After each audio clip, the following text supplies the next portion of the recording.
दोस्तों, international news में आप सभी को एक बार फिर से नमस्कार दोस्तों।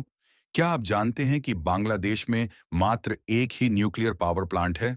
जिस पर ऑलरेडी कंस्ट्रक्शन का काम चल रहा था। लेकिन अब उस पर भी कंस्ट्रक्शन का काम पूरी तरह से बंद हो चुका है, जिसके बाद बांग्लादेश की नई सरकार को भारत की याद आ रही है। दरअसल हाल ही में खबर निकल कर आ रही है,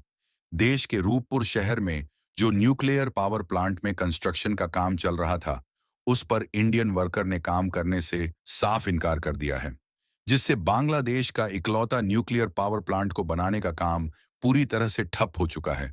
और रिपोर्ट में साफ साफ बताया जा रहा है कि बांग्लादेश में शेख हसीना की सरकार चले जाने के बाद उनका पहला न्यूक्लियर पावर प्लांट आधे रास्ते में ही लटक चुका है। यानी कि बांग्लादेश की नई सरकार को भारत की तरफ से एक के बाद एक नए झटके मिलना शुरू हो चुके हैं। और बांग्लादेश के लिए इस न्यूक्लियर पावर प्लांट का आधे रास्ते में ही रुक जाना उनके लिए किसी सदमे से कम नहीं है, क्योंकि यह उनके लिए इतना ज्यादा उपयोगी न्यूक्लियर पावर प्लांट था कि इस न्यूक्लियर पावर प्लांट के बनकर तैयार होने का इंतजार बांग्लादेश के सभी लोग कर रहे थे।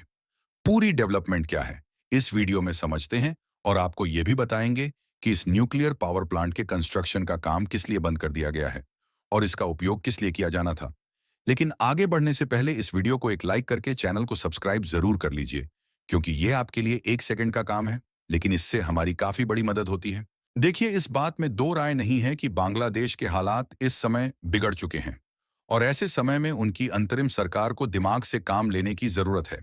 लेकिन बांग्लादेश की नई सरकार द्वारा ऐसा बिल्कुल भी नहीं किया जा रहा है, क्योंकि बांग्लादेश अपनी जरूरत के लिए जिस देश पर सबसे ज्यादा डिपेंडेंट है वह है भारत, रूस और ऑस्ट्रेलिया, जिसमें भारत और ऑस्ट्रेलिया के साथ बांग्लादेश का सीधे तौर पर व्यापार होता है। तो वही रूस ने बांग्लादेश में अलग अलग सेक्टर के लिए काफी सारा इन्वेस्टमेंट किया है, जिसके कारण आज के समय में बांग्लादेश भारत के साथ साथ इन देशों का काफी सारा पैसा लेकर बैठ चुका है। यानी कि ऐसे समय में बांग्लादेश की नई सरकार को दिमाग से काम लेते हुए भारत के साथ साथ रूस और ऑस्ट्रेलिया से भी अपने संबंध को अच्छे से बनाकर रखना चाहिए, ताकि इन देशों के द्वारा बांग्लादेश पर प्रेशर ना क्रिएट किया जाए। लेकिन हमने पिछले कुछ दिनों में देखा कि ऐसा बांग्लादेश की नई सरकार द्वारा बिल्कुल भी नहीं किया जा रहा है, बल्कि वहां के लोगों द्वारा और कट्टरपंथियों के द्वारा लगातार भारत के खिलाफ जहर उगले गए हैं,